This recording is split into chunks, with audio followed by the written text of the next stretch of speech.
Hello everyone, welcome back to the channel. तो बेटा financial management chapter का हमारा लास्ट टॉपिक, आज लास्ट क्लास है इस चैप्टर की, ठीक है। और लास्ट टॉपिक जो हम डिस्कस करने वाले हैं इस चैप्टर का, उसका नाम है सर वर्किंग कैपिटल। क्या नाम है टॉपिक का sir? Working capital. Last class में हमने फिक्स कैपिटल डिस्कस किया था। फिक्स कैपिटल का मतलब क्या होता है? The amount invested in fix assets of the company. तो सर वर्किंग कैपिटल का मतलब क्या होगा? The amount invested in current assets of the company.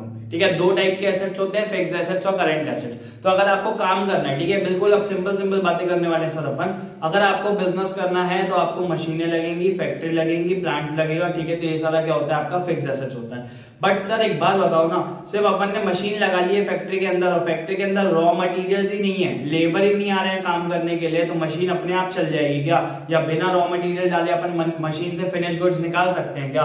तो अपन बोल सकते हैं कि बिना करंट एसेट्स के क्या हो सकता है? फिक्स एसेट्स भी कोई काम के नहीं बचने वाले। इसलिए working capital is also equally important, ठीक है। जैसे फिक्स एसेट, फिक्स कैपिटल है कंपनी के लिए, वैसे ही वर्किंग कैपिटल भी बहुत ज्यादा जरूरी है किसी भी कंपनी को अपना बिजनेस चलाने के लिए, ठीक है। तो वर्किंग कैपिटल का मतलब क्या होता है? इट रेफर्स टू, क्या मतलब है? It refers to excess of current assets over current liabilities, ठीक है। जो भी फॉर्म के करंट एसेट्स हैं और करंट लायबिलिटीज हैं, उसका जो डिफरेंस होता है वो क्या होता है सर? वर्किंग कैपिटल कहलाता है किसी भी कंपनी के लिए। तो वर्किंग कैपिटल अगर मैं आपको सिंपल लैंग्वेज में समझने के लिए बोलूं ना, तो आप समझ सकते हो कि जो डेली के खर्चे होते हैं ना कंपनी के, जो डेली एक्सपेंसेस है in order to run the business, in order to operate the business, तो जो ऑपरेटिंग एक्सपेंसेस है वो कहलाते हैं वर्किंग कैपिटल किसी भी कंपनी के लिए। कि रॉ मटेरियल खरीद के लाना पड़ेगा तो परचेज एक लायबिलिटी क्रिएट हो जाएगी ना। अपन ने अकाउंट्स में पढ़ा हुआ है, करंट लायबिलिटीज होते हैं हमारे क्रेडिटर्स, जिससे हम सामान खरीद के लाते हैं, कुछ पीरियड ऑफ टाइम देते हैं वो हमको रीपे करने के लिए, तो वो क्या होती है? हमारी करंट लायबिलिटीज क्रिएट हो जाती है चीजों को परचेस करके लाओगे। करंट एसेट्स क्या होते हैं? हमारे डेटर्स, जिनको हम सामान बेचेंगे, ठीक है। अगर आप उधारी में सामान बेच रहे हो, क्रेडिट में सामान बेच रहे हो, तो तुरंत पैसा आएगा या कुछ टाइम बाद पैसा आएगा आपके पास? कुछ टाइम बाद। तो हमारे करंट एसेट्स होते हैं, डेटर्स, ठीक है। तो करंट लायबिलिटी और करंट एसेट्स जितने भी होते हैं वो वर्किंग कैपिटल का कॉम्पोजिशन बनते हैं बेटा। तो दो टाइप का वर्किंग कैपिटल होता है, एक होता है ग्रॉस वर्किंग कैपिटल, एक होता है नेट वर्किंग कैपिटल, ठीक है। ग्रॉस वर्किंग कैपिटल में सिर्फ करंट एसेट्स आते हैं, ध्यान से सुनना मेरी बात को। Gross working capital includes only current assets and net working capital includes current assets minus current liabilities। Current assets हमारे खुद के एसेट्स हैं, ठीक है, वो हमको बेनिफिट देने वाले हैं। लायबिलिटीज हमारा ऑब्लिगेशन है which we have to repay, ठीक है। तो करंट एसेट्स और करंट लायबिलिटीज के बीच का जो डिफरेंस होता है that is known as net working capital. अब सर हम क्या पढ़ने वाले हैं? मेन चीज ये है बेटा इस टॉपिक में, factors affecting the working capital. जैसे अपन ने लास्ट क्लास में फिक्स कैपिटल से रिलेटेड कुछ फैक्टर्स पढ़े थे, कुछ हमने फैक्टर्स देखे थे कि what are the factors that you will have to consider before deciding the amount of fix capital, कि फिक्स कैपिटल ज्यादा होगा या फिर कम होगा, रिक्वायरमेंट फिक्स कैपिटल की ज्यादा होगी या कम होगी। वैसे ही हमको ये सारे फैक्टर्स को ना पढ़ते समय क्या देखना है कि इसकी वजह से, ये जो फैक्टर हम पढ़ रहे हैं ना, सपोज फर्स्ट फैक्टर पढ़ रहे हैं कि इसकी वजह से वर्किंग कैपिटल की रिक्वायरमेंट ज्यादा होगी या कम होगी, या फिर कौन सा ऐसा केस होगा जिसमें वर्किंग कैपिटल की रिक्वायरमेंट ज्यादा होगी और कौन सा ऐसा केस होगा जिसमें वर्किंग कैपिटल को मान के चलो डेली रनिंग एक्सपेंसेस, जो डेली हमारे रूटीन एक्सपेंसेस ऑपरेटिंग एक्सपेंसेस है वो वर्किंग कैपिटल कहलाएंगे, ठीक है। तो सबसे पहले टॉपिक स्टार्ट कर रहे हैं sir, nature of the business. Nature of business तो सर वहां पे भी था फिक्स कैपिटल के अंदर, ठीक है। फर्स्ट पॉइंट यही था। नेचर ऑफ द बिजनेस में बेटा एकदम सिंपल सी बात क्या बोल रहा है वो, कि अगर कंपनी का बिजनेस मैन्युफैक्चरिंग करने का, सिंपल सा बात बताओ, ठीक है, अगर कंपनी मैन्युफैक्चरिंग कर रही है तो बताओ मशीन लगेगी, प्लांट लगेगी, तो फिक्स कैपिटल तो लगेगा, ठीक है। बट लेबर भी तो लगेंगे, मशीन को चलाने के लिए इलेक्ट्रिसिटी लगेगा, फ्यूल लगेगा, ठीक है। तो वो सारी चीजें किसमें आती है? वर्किंग कैपिटल में आती है। तो अगर आप मैन्युफैक्चरिंग का काम कर रहे हो तो जितना ज्यादा प्रोडक्शन करोगे उतना ज्यादा वर्किंग कैपिटल का रिक्वायरमेंट होगा। ऑन द अदर हैंड अगर आप ट्रेडिंग का काम कर रहे हो तो उतना ज्यादा वर्किंग कैपिटल की जरूरत नहीं पड़ेगी, बिकॉज एक जगह से सामान खरीद के दूसरी जगह बेचना है। बट ट्रेडिंग में भी अगर आप होलसेलर हो, क्या हो सर, ध्यान से मेरी बातें बिल्कुल सुनते जाना। अगर आप होलसेलर हो तो होलसेलर को क्या करना पड़ता है? वाइड वैरायटी रखना पड़ता है अपने पास मेंटेन करके, he has to maintain a large amount of stock. तो बहुत सारा अगर स्टॉक इकट्ठा करना पड़ेगा उसको, तो मैन्युफैक्चरर को बहुत सारा पैसा देना पड़ेगा स्टॉक खरीदने के लिए। तो बताओ वर्किंग कैपिटल की रिक्वायरमेंट होलसेलर के केस में ज्यादा होगी या कम होगी? सर वर्किंग कैपिटल की रिक्वायरमेंट होलसेलर के केस में कम होगी। तो क्या लिखा है नेचर ऑफ बिजनेस में? नेचर ऑफ बिजनेस में लिखा है कि रिटेलर हो, अगर आप सिर्फ रिटेलर या फिर ट्रेडर हो, नॉर्मल ट्रेडर हो, तो वर्किंग कैपिटल की रिक्वायरमेंट क्या होगी? कम होगी। ऑन द अदर हैंड अगर आप होलसेलर हो, ठीक है, होलसेलर या फिर मैन्युफैक्चरर हो, क्या हो, होलसेलर हो या मैन्युफैक्चरर हो, तो वर्किंग कैपिटल की रिक्वायरमेंट क्या होगी सर, ज्यादा होगी। इतनी सी बात आपकी बुक के अंदर लिखी हुई है। नेचर ऑफ द बिजनेस में रिटेलर या ट्रेडर को ज्यादा स्टॉक वगैरह मेंटेन करने की जरूरत नहीं पड़ती है, उनका डेली बेसिस पे ट्रांजैक्शन चलते हैं, एक जगह से खरीदते हैं दूसरी जगह बेचते हैं, तो उनको वर्किंग कैपिटल की रिक्वायरमेंट उतनी ज्यादा नहीं होगी, कम होगी वर्किंग कैपिटल की requirement. On the other hand wholesaler और मैन्युफैक्चरर को ज्यादा स्टॉक मेंटेन करना पड़ता है, ज्यादा रॉ मटेरियल्स इकट्ठे करने पड़ते हैं मैन्युफैक्चरर को, तो उसके लिए वर्किंग कैपिटल की रिक्वायरमेंट मैन्युफैक्चरर को क्या होगी सर, ज्यादा होगी। इतनी सी बात है बस फर्स्ट पॉइंट के अंदर। सेकंड पॉइंट है scale of operation. Same sir fix capital में भी हमने पढ़े थे, तो स्केल ऑफ ऑपरेशन में क्या बात होती है, अगर आप if you are operating on a large scale, बहुत बड़ा बिजनेस कर रहे हो, आप लार्ज स्केल में बिजनेस कर रहे हो, तो लार्ज स्केल में बिजनेस कर रहे हो तो ऑब्वियसली सर आपके क्रेडिटर्स भी ज्यादा होंगे, आपको स्टॉक भी ज्यादा इकट्ठा रखना पड़ेगा, आपके डेटर्स भी ज्यादा होंगे, ज्यादा कस्टमर्स होंगे तो ज्यादा माल उधारी में बेचना पड़ेगा, तो सारी चीजें ज्यादा हो रही हैं, अगर क्रेडिटर, स्टॉक, डेटर सब चीजें अगर ज्यादा मेंटेन करना पड़ेगा, तो लार्ज स्केल में जब बिजनेस करोगे तो वर्किंग कैपिटल की रिक्वायरमेंट विल बी मोर।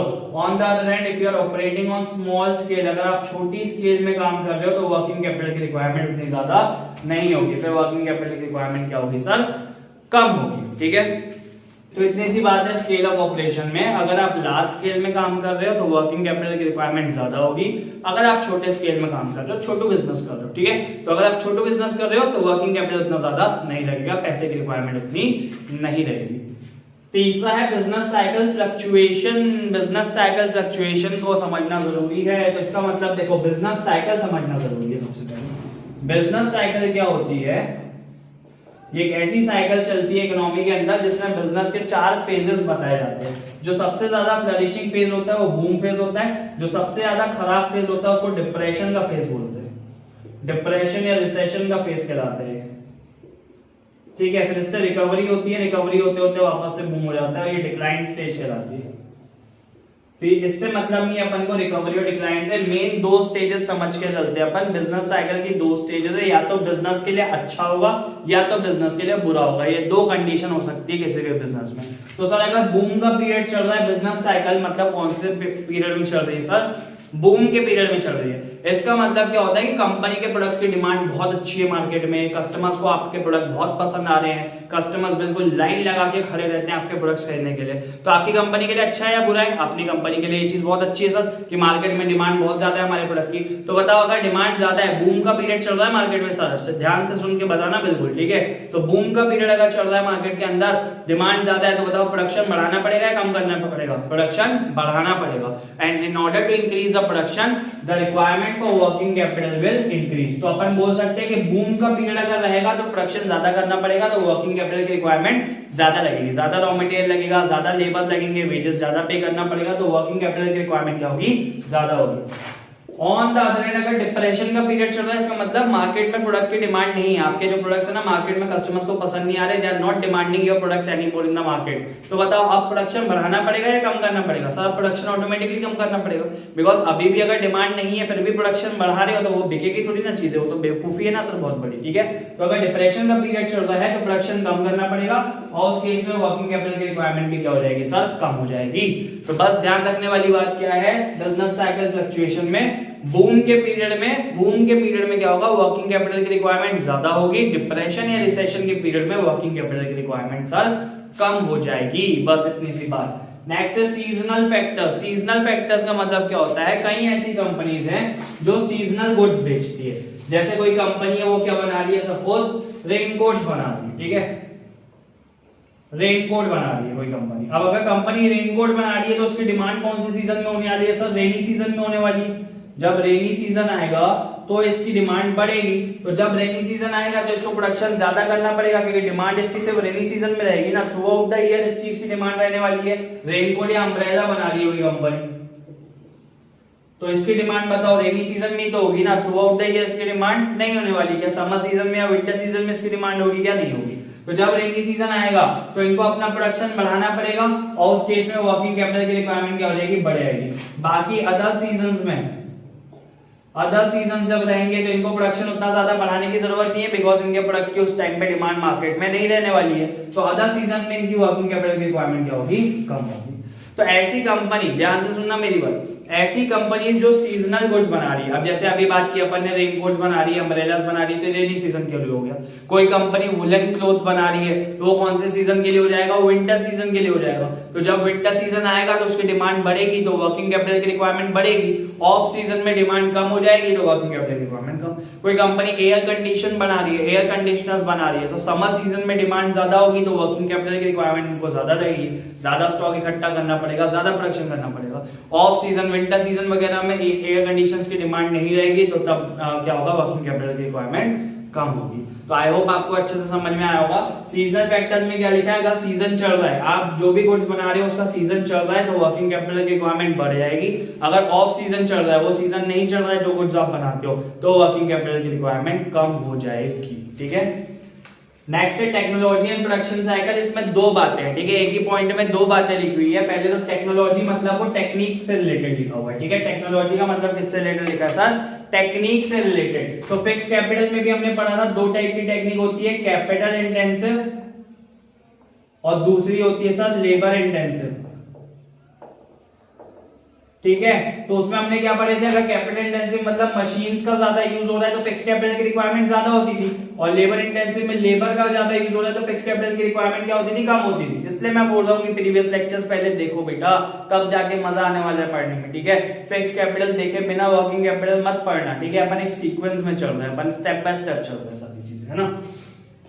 तो कैपिटल इंटेंसिव में अगर मशीन्स की रिक्वायरमेंट ज्यादा होने वाली है तो बताओ इसमें वर्किंग कैपिटल की रिक्वायरमेंट ज्यादा होगी या कम होगी, कम हो जाएगी सर। बट अगर आप लेबर इंटेंसिव टेक्निक यूज करोगे, अगर कंपनी कौन सी टेक्निक यूज कर रही है, लेबर इंटेंसिव टेक्निक, मतलब ज्यादा लेबर आने वाले फैक्ट्री में काम करने, तो ज्यादा वेजेस वगैरह का पेमेंट करना पड़ेगा, सैलरी वगैरह देना पड़ेगा वर्कर्स को, वेजेस सैलरीज वगैरह इंसेंटिव्स वगैरह देना पड़ेगा, तो उस केस में वर्किंग कैपिटल की रिक्वायरमेंट क्या होगी, ज्यादा होगी। तो बेसिकली फिक्स कैपिटल वाले पॉइंट में जो इसमें बात लिखी थी उसका ऑपोजिट हो गया यहाँ पे, ठीक है। तो अगर कैपिटल इंटेंसिव टेक्निक यूज करोगे तो मशीन्स वगैरह इसमें यूज होना है, तो इसमें वर्किंग कैपिटल ज्यादा नहीं लगेगा, वर्किंग कैपिटल की रिक्वायरमेंट कम होगी। ऑन द अदर हैंड अगर आप लेबर इंटेंसिव टेक्निक यूज करोगे, दैट मींस लेबर्स वगैरह यूज करोगे, ठीक है, इसमें आप वेजेस वगैरह का पेमेंट करना पड़ेगा रेगुलर बेसिस में, तो उस केस में वर्किंग कैपिटल की रिक्वायरमेंट ज्यादा होगी। दूसरी बात बोला है इसमें, दो बात, अभी टेक्नोलॉजी की बात की है, दूसरी बात बोला है इसमें प्रोडक्शन साइकिल। प्रोडक्शन साइकिल का मतलब ये है कि कितना टाइम लग रहा है आपको, ठीक है, कितना टाइम लग रहा है सर, किस चीज में टाइम लग रहा है, कि रॉ मटेरियल को फिनिश गुड्स में कन्वर्ट करने में how much time you are taking to convert raw material to finish goods. तो अगर ये पीरियड, इसको बोलते हैं अपन प्रोडक्शन साइकिल, जितना टाइम लगता है ना रॉ मटेरियल को फिनिश गुड्स में कन्वर्ट करने के लिए, वो कहलाती है प्रोडक्शन साइकिल। तो अगर प्रोडक्शन साइकिल लंबी है, बताओ प्रोडक्शन साइकिल अगर बहुत लंबी है, समय लग रहा है रॉ मटेरियल को फिनिश गुड्स में कन्वर्ट करने में, तो आपको बहुत टाइम तक सिर्फ पैसा लगाना पड़ेगा। पैसा आएगा कब, जब आप फिनिश गुड्स बना के बेचोगे। सपोज कोई कंस्ट्रक्शन कंपनी, डीएलएफ का एग्जांपल लेते हैं। डीएलएफ क्या है सर, एक कंस्ट्रक्शन कंपनी है, ये बड़ी बड़ी बिल्डिंग्स बनाते हैं, बड़े बड़े अपार्टमेंट्स बनाने का काम करते हैं, ठीक है, DLF.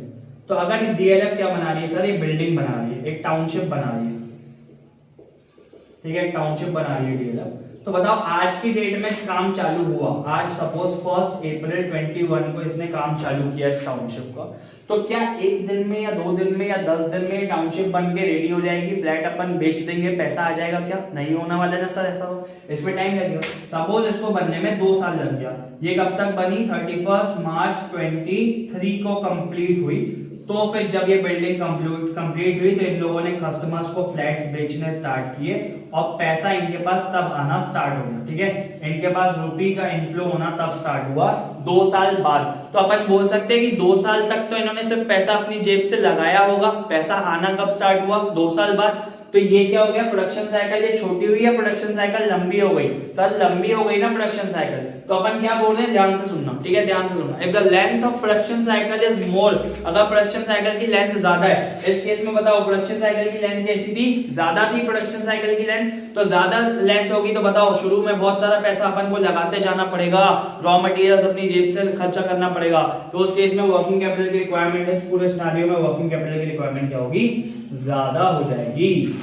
On the other hand अगर प्रोडक्शन साइकिल छोटू सी है, सपोज ये वही मार्कर वाला एग्जांपल लेता हूँ, कंपनी मार्कर बनाती है तुरंत बन जाता है सर, 2 मिनट नहीं लगते एक मार्कर बनने में, ऐसे दिन में हजारों मार्कर बनाती है कंपनी, ठीक है। तो अगर 2 मिनट में मार्कर बन रहा है, तुरंत आज की आज बनेगा, मार्केट में जाके बिकेगा, तुरंत पैसा आ जाएगा 1-2 दिन के अंदर। तो बताओ प्रोडक्शन साइकिल कैसी हो गई इसकी, छोटी हो गई। तो इस केस में बताओ वर्किंग कैपिटल की रिक्वायरमेंट ज्यादा होगी या कम होगी, सर वर्किंग कैपिटल की रिक्वायरमेंट कम होगी।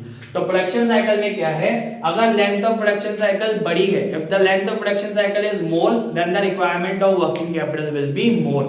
On the other hand if the length of production cycle is short length of production cycle की, then the requirement of working capital is also less. बस सिंपल सी बात है इसमें, ठीक है। नेक्स्ट है sir credit allowed. Credit allowed का मतलब क्या होता है, जब आप अपने कस्टमर्स को सामान बेचते हो ना, जब आप किसी को सामान बेच रहे हो, suppose you are selling goods को सेल कर रहे हो किसी को, तो जिसको आप क्रेडिट में सेल करते हो ना, आपने किसमें सेल किया, इसको क्रेडिट में सेल किया, तो ये क्या बन जाता है, आपका डेटर बन जाता है। तो जिस भी पर्सन को आप गुड्स सेल करते हो क्रेडिट में, तो वो क्या बन जाता है सर, आपका डेटर बन जाता है। तो आप उसको क्रेडिट अलाउ कर रहे हो, ठीक है, आप क्या कर रहे हो, उसको क्रेडिट अलाउ कर रहे हो, आप उसको अलाउ कर रहे हो कि वो कुछ टाइम बाद आपको पैसा दे सकता है, तुरंत उसको पैसा देने की जरूरत नहीं है। वही तो डेटर होता है अकाउंट्स के अंदर, सबको समझता है इतना डेटर्स, ठीक है। तो अगर क्या बोल रहा है इसमें, क्रेडिट अलाउड में क्या बोल रहा है इस पॉइंट में, कि अगर आप एकदम लिबरल चल रहे हो, क्रेडिट अलाउ करने में क्या चल रहे हो सर, लिबरल चल रहे हो। मतलब लिबरल चलने का मतलब सर ढील दे रहे हो, डेटर को क्या दे रहे हो, ढील दे रहे हो कि वो 2 महीने 3 महीने 4 महीने कितने भी महीने में पैसा दे रहा है, तो आपको कोई टेंशन नहीं है। तो अगर आप ऐसा काम कर रहे हो, अगर आप लिबरल चलोगे, तो आपको अपनी जेब से पैसा लगाना पड़ेगा, बिकॉज डेटर से लंबे समय तक पैसा आने नहीं वाला है। फिर अगर आप उसको छूट देते जाओगे ज्यादा से ज्यादा, तो डेटर से बहुत टाइम तक पैसे नहीं आएंगे आपके पास। तो अगर आपके पास पैसे नहीं आएंगे तो बिजनेस को कंटिन्यू कैसे करोगे, अपना पैसा लगा लगा के कंटिन्यू करते जाओगे। तो बताओ उस केस में वर्किंग कैपिटल की रिक्वायरमेंट ज्यादा होगी या कम होगी सर, उस केस में वर्किंग कैपिटल की रिक्वायरमेंट ज्यादा होगी। तो अगर आपकी क्रेडिट पॉलिसी कैसी है, लिबरल है, ध्यान से वर्ड्स को सुनते हैं ना, वर्ड्स बहुत इंपॉर्टेंट है बेटा यहाँ पे ना। अगर आपकी क्रेडिट पॉलिसी कैसी है, लिबरल है, तो आपको वर्किंग कैपिटल ज्यादा लगेगा, बिकॉज आपको अपनी जेब से पैसा लगाना पड़ेगा। ऑन द अदर हैंड अगर आपकी क्रेडिट पॉलिसी कैसी है, स्ट्रिक्ट है, आपने बस बोल दिया अपने डेटर को कि 15 दिन दे रहा हूं तेरे को पैसे लाके देना, या 1 महीने का पीरियड दे रहा हूं तुमको मैं, उसमें मेरे को पैसे चाहिए ही चाहिए, तो वो लाके देगा आपको पैसे उस टाइम पीरियड में। तो सारी चीजें एकदम सिस्टमैटिक मैनर में चलेगी, तो वर्किंग कैपिटल की रिक्वायरमेंट कैसी रहेगी सर, कम रहेगी। तो बहुत सिंपल सी बात है क्रेडिट अलाउड में, अगर आप क्रेडिट अलाउ करने में ढील दे रहे हो, लिबरल हो आप क्रेडिट अलाउ करने में, तो बहुत टाइम तक पैसा आपका आएगा नहीं, मार्केट में फंसा रह जाएगा पैसा, आपको अपनी जेब से पैसा लगा के बिजनेस करना पड़ेगा सर, तो वर्किंग कैपिटल की रिक्वायरमेंट ज्यादा होगी। ऑन द अदर हैंड अगर आप क्रेडिट एकदम स्ट्रिक्टली अलाउ कर रहे हो कि बस मैंने बोल दिया कि इतने दिन में पैसा चाहिए तो इतने दिन में चाहिए, ठीक है, तो उस केस में आपके पास पैसा आते रहेगा, जो भी टाइम पीरियड आप डिसाइड करोगे, अगर पैसा आते जाएगा तो जेब से ज्यादा पैसा लगाने की जरूरत नहीं है, रोटेशन में काम चलते रहेगा, ठीक है, एक फ्लो में काम चलेगा, और उस केस में वर्किंग कैपिटल की रिक्वायरमेंट क्या हो जाएगी, कम हो जाएगी। बस इतनी सी बात है क्रेडिट अलाउड में। सेकंड पॉइंट है क्रेडिट अवेल्ड, अपोजिट है। क्रेडिट अवेल्ड का मतलब क्या होता है, अब अभी हम बेचने की बात कर रहे थे, अभी मैंने क्या बात किया था, बेचने की बात किया। अब जो गुड्स आपने बेचे, उसी एग्जांपल को कंटिन्यू कर रहे हैं, ये गुड्स मैंने इस डेटर को बेचा, तो ये मैंने परचेस भी तो किया होगा ना किसी से, ठीक है, अपन ने परचेस किए होंगे, सपोज मैंने या फिर रॉ मटेरियल परचेस किया होगा, उसको मैन्युफैक्चर करके फिनिश गुड्स में कन्वर्ट करके बेचा, तो मैंने जिससे परचेस किया होगा वो भी तो मुझे क्रेडिट दे सकता है। तो अगर मैंने इससे क्रेडिट परचेस किया हूं, क्या किया हूं सर, क्रेडिट परचेस, उधारी में परचेस किया हूं, तो ये मेरा क्या बन जाएगा, क्रेडिटर बन जाएगा। अकाउंट्स में अपन ने ये सारी चीजें एकदम अच्छे से पढ़ी हुई है, ठीक है, जिससे गुड्स क्रेडिट में खरीदते हैं वो क्रेडिटर होता है, जिसको गुड्स क्रेडिट में बेचते हैं वो क्या होता है, डेटर होता है। तो अब ध्यान से सुनना, क्रेडिट अवेल में क्या बात हो रही है, अगर आपने क्रेडिट अवेल करके लाए हो, आपने गुड्स उधारी में खरीद के लाए हो और सामने वाले ने लिबरल तरीके से आपको उधारी दिया हुआ है, ठीक है, ध्यान से वही वाले एग्जांपल को अपन इधर चिपका रहे हैं, है ना। सामने वाले आपके क्रेडिटर ने आपको बोला, अरे साहब ले जाओ ना, आप तो घर की बात है, ठीक है, जितने टाइम में देना है पैसे दे देना, कोई दिक्कत वाली बात नहीं है। तो अगर क्रेडिट आपको एकदम इजी टर्म्स एंड कंडीशंस में मिला है, तो आपको ज्यादा टाइम तक पैसा देने की जरूरत नहीं है, फिर आप आराम से लटका सकते हो उसको। ज्यादा अगर उसको पैसा देने की जरूरत नहीं है, तो बताओ वर्किंग कैपिटल की रिक्वायरमेंट ज्यादा होगी या कम होगी सर, फिर वर्किंग कैपिटल की रिक्वायरमेंट कम होगी, क्योंकि अभी आपको अर्जेंटली एकदम पैसा उसको देने की जरूरत नहीं है। बट अगर क्रेडिटर ने आपको ये कंडीशन पे सामान दिया है कि भैया ले तो जाओ, पर 10 दिन के अंदर अंदर मेरे को मेरा पैसा चाहिए, अगर 10 दिन के अंदर पैसा नहीं दोगे तो मैं आगे से आपको सामान देना बंद कर दूंगा, तो बताओ अब उसकी पॉलिसी स्ट्रिक्ट हुई या लिबरल हुई, अब वो थोड़ा सा आपके साथ कैसा हो गया सर, स्ट्रिक्ट हो गया। तो अब अगर वो स्ट्रिक्ट हो रहा है तो आपको एकदम टाइम टू टाइम उसको पैसा देना पड़ेगा, तो आपके पास अपना पैसा मेंटेन होना चाहिए उसको पेमेंट करने के लिए टाइम टू टाइम। तो इस केस में वर्किंग कैपिटल की रिक्वायरमेंट क्या होगी, ज्यादा होगी। तो सेम यही वाला केस चलने वाला है क्रेडिट अवेल्ड में भी। क्रेडिट अवेल्ड मतलब हमको मिल रहा है क्रेडिट, और क्रेडिट अलाउड मतलब हम क्रेडिट दे रहे हैं। तो हम क्रेडिट किसको देते हैं, डेटर्स को। हमको क्रेडिट मिलता किससे है, क्रेडिटर से मिलता है। तो क्रेडिट अवेल्ड में भी अगर क्रेडिटर की पॉलिसी लिबरल है तो वर्किंग कैपिटल की रिक्वायरमेंट क्या होगी, कम होगी। ऑन द अदर हैंड अगर इसकी पॉलिसी स्ट्रिक्ट है तो वर्किंग कैपिटल की रिक्वायरमेंट क्या होगी, ज्यादा होगी। इसमें अपोजिट हो गया, ठीक है। जैसे क्रेडिट अलाउड में था ना, वैसे इसका अपोजिट हो गया किसमें, क्रेडिट अवेल्ड में, ठीक है। तो क्रेडिट अवेल्ड में अगर सामने वाला हमको एकदम लिबरल तरीके से क्रेडिट दे रहा है कि जब देना है पैसे देना, कोई दिक्कत वाली बात नहीं है, तो हमको ज्यादा वर्किंग कैपिटल नहीं लगेगा। उस केस में वर्किंग कैपिटल की रिक्वायरमेंट कम हो जाएगी। क्रेडिट अवेल्ड अगर एकदम स्ट्रिक्टली क्रेडिट मिला हमको ये टर्म्स एंड कंडीशन में कि तुरंत जैसे ही पैसा देना पड़ेगा, एक फिक्स डेट पे हमको पैसा उसको रिपे करना पड़ेगा, तो उस केस में हमको पैसों का अरेंजमेंट करना पड़ेगा, and then the requirement of working capital will increase, ठीक है। तो credit allowed and credit availed दोनों अपोजिट हो गया। आई होप ये एग्जांपल आपको एकदम अच्छे से समझ में आया होगा, इसमें आपको कोई डाउट नहीं होगा, ठीक है। क्रेडिट अलाउड में और क्रेडिट अवेल्ड में। नेक्स्ट पॉइंट है बेटा ऑपरेटिंग एफिशिएंसी। ऑपरेटिंग एफिशिएंसी का मतलब क्या होता है, अगर आप एकदम एफिशिएंसी के साथ काम कर रहे हो, एफिशिएंटली काम करना मतलब रिसोर्सेज आपके बिल्कुल भी वेस्ट नहीं हो रहे हैं सब। एफिशिएंसी का मतलब क्या होता है, ये फर्स्ट चैप्टर में है फाइनेंशियल में, अपना बिजनेस का जो सिलेबस स्टार्ट हो रहा है मैनेजमेंट वाला चैप्टर। तो एफिशिएंसी का मतलब क्या होता है, नो वेस्टेज ऑफ रिसोर्सेज,